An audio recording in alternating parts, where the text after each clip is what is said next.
God, blimey. I need a drink. Gallons of it. And let there be some music too, but only if it's deathly.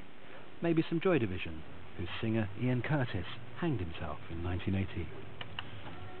Or The Doors, whose singer Jim Morrison went to an early grave in 1971, following the Rimbaud cult of excess.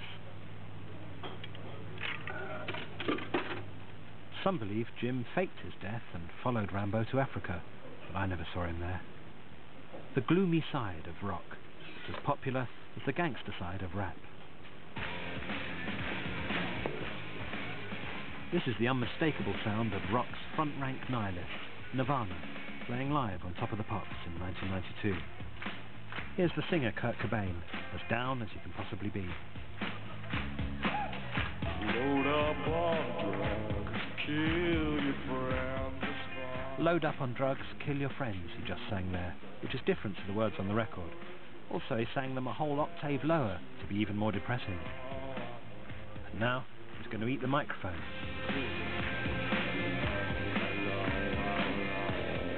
Nirvana's lyrics were full of puns. The nature of the puns was seeing the negative and the morbid in the ordinary, like seeing the words "how low" in "hello." Be despairing on record, and even more in real life. This was definitely going to go down well. But at the time, Nirvana went down well anyway, because despair was the thing.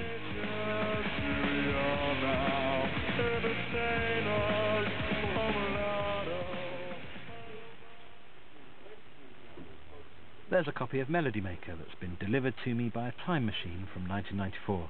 It's an issue devoted to rock despair, From Despair to Where. That's the title of a song by the Manic Street Preachers, whose singer Richie Edwards disappeared forever a year before Kurt Cobain died. I hate myself, and I want to die. That's not me, of course, but Kurt Cobain, who did hate himself and who did die by shooting himself.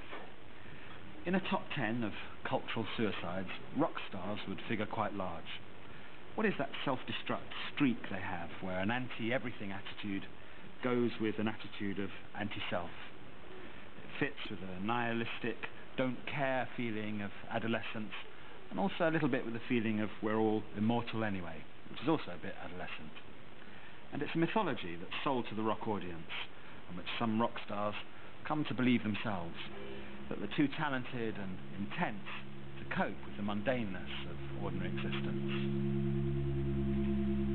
Kurt Cobain's body was found at his Seattle home in May 1994 with a suicide note. The note was read out to the thousands who mourned his passing.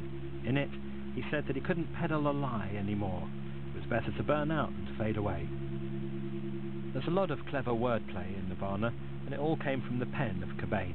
But that line in his suicide note comes not from him, but from Neil Young. It's better to burn out than to fade away. Is it? There's a misplaced romantic allure to rock self-destruction, which Neil Young gives the lie to by still being totally alive at age 60.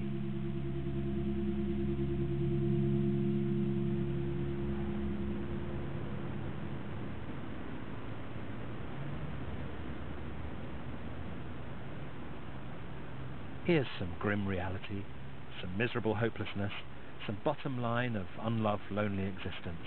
The streets I often walk through that lead back to my house and up the stairs towards the end of the programme.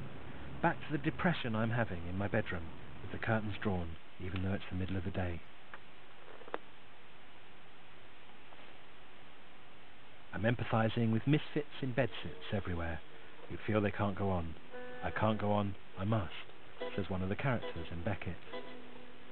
I'm walking through streets that I did. Nietzsche said seeing reality clearly is like suddenly seeing that you're riding a tiger. The idea is to keep your nerve and hold on, not give up in fear. Seeing that darkness can come crashing down at any moment isn't actually unhealthy. Giving in to despair about it is. This is the end now, at least until next week when I'll be back again. I'm sorry there isn't a silver lining to every cloud. Understand your pain. See the place of suffering in existence. Goodbye, cruel world. Did I someone tell a lie.